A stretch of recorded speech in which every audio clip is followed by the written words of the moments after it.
Boa tarde, caros amigos. Vamos ouvir o som da natureza que temos aqui? O som dos pássaros? Vamos ouvir?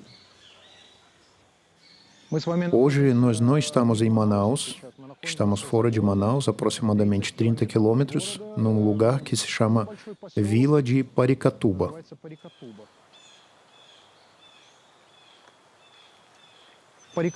Paricatuba recebeu seu nome por nome de uma planta que nascia tinha muito nesses lugares, e essa planta os índios usavam nos rituais deles. Hoje em dia podemos fazer uma equivalência com o ritual de ayahuasca, né? Então, como tinha muita dessa planta, Paricá, o lugar recebeu o nome Paricatuba.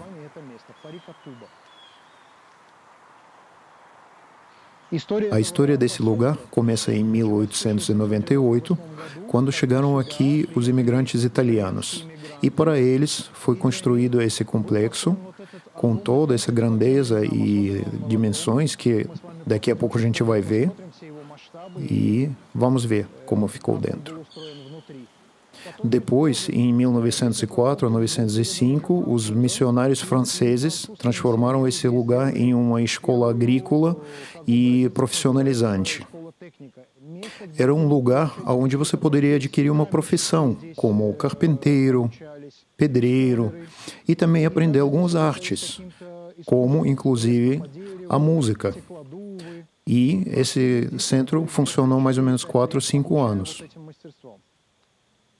Em 1906, foi aberto o Instituto Afonso Pena.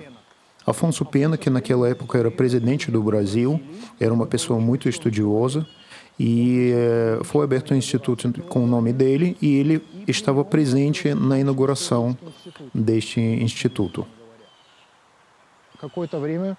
Depois, por um período, esse lugar foi transformado até em uma penitenciária.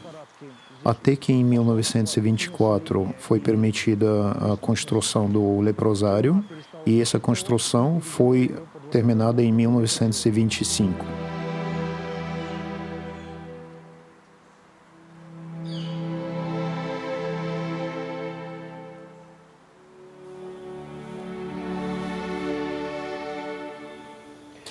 Na época de borracha, teve bastante doente de leprose, doença que na época era considerada pouco conhecida.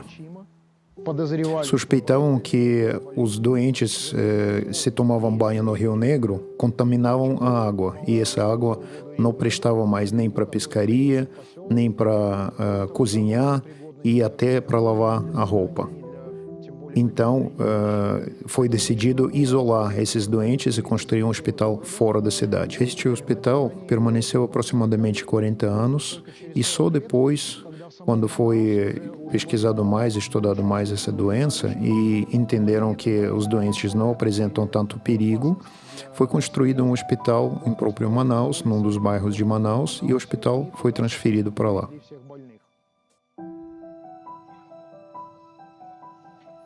Provavelmente hoje isso não impressiona tanto pelo seu tamanho, mas não podemos esquecer que isso tudo foi construído no final do século XIX e no meio de uma floresta, e que materiais de construção foram trazidos praticamente todos da Europa.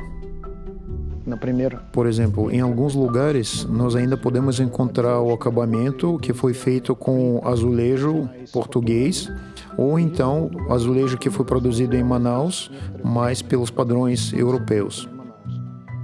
Tudo que impressionava pela sua riqueza na época, todos os materiais como azulejos, pias, vasos, o piso de cedro trazido da Itália, infelizmente não sobreviveu até os dias de hoje, mas impressionava na época, e podemos ver como foi. Vamos ver? Essa foi a entrada principal, a entrada que dava acesso ao espaço interno, e os corredores externos, por onde acabamos de passar, dão acesso a todas as salas e a galerias internas desse lugar.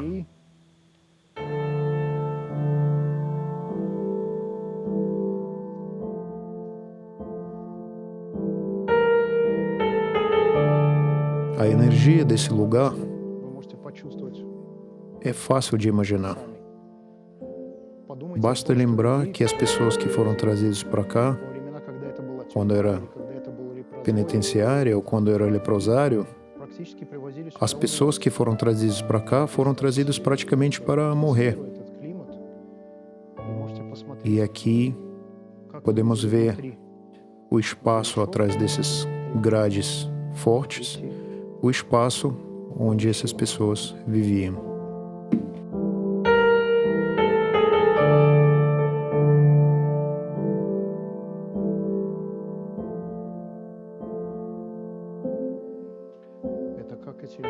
Era essa visão que as pessoas enxergavam do espaço deles. Assim eles enxergavam o mundo.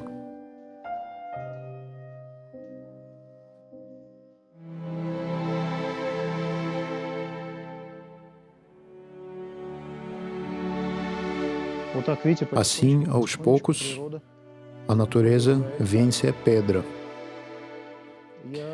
Eu trago turistas para esse lugar algumas vezes por ano, porque nem todos os turistas visitam esse lugar.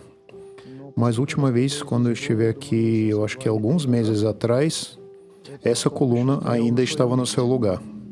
Ou seja, recentemente ela caiu.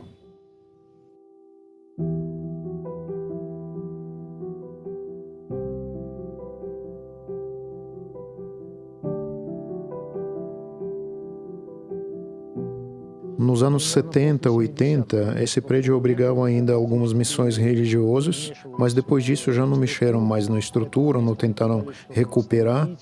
E a partir de 2015, a Paricatuba foi classificada como Patrimônio Histórico-Cultural Imaterial do Estado.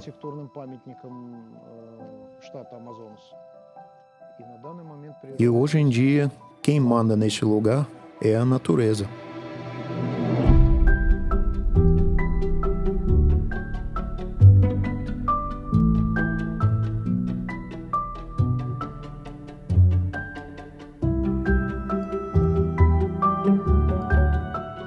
Aqui podemos ver os exemplos do azulejo, Mas esse aqui, com certeza, dos tempos, não é da época de borracha, mais tarde, porque podemos ver aqui a escrita Manaus e Almeida, que com certeza seria uma família na época a quem pertencia essa empresa que produzia esse azulejo.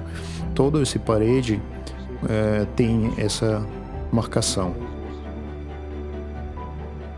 Claro que é difícil afirmar quando foi colocado esse azulejo, mas documentos históricos indicam que os primeiros materiais foram trazidos da Europa e depois lembramos que houve uma reconstrução em 1905, quando com certeza foram acrescentados alguns materiais locais, e depois, quando foi a adaptação para hospital leprosário, nos anos 40, também com certeza poderia ser usado esse material.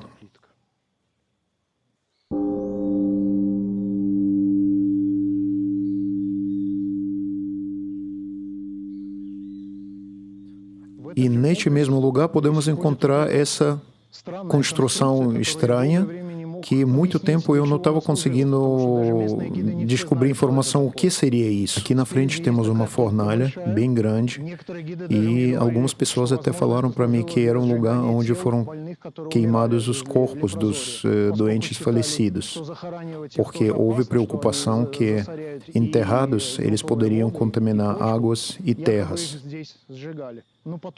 Eu pesquisei bastante a razão por que essa construção ficava na beira do rio, bem próximo à água, e depois eu descobri, para minha surpresa, que essa construção, para aquela época, foi uma representação de uma tecnologia bastante avançada. Essa foi uma fornalha elétrica que fornecia energia ao sistema de leprosário.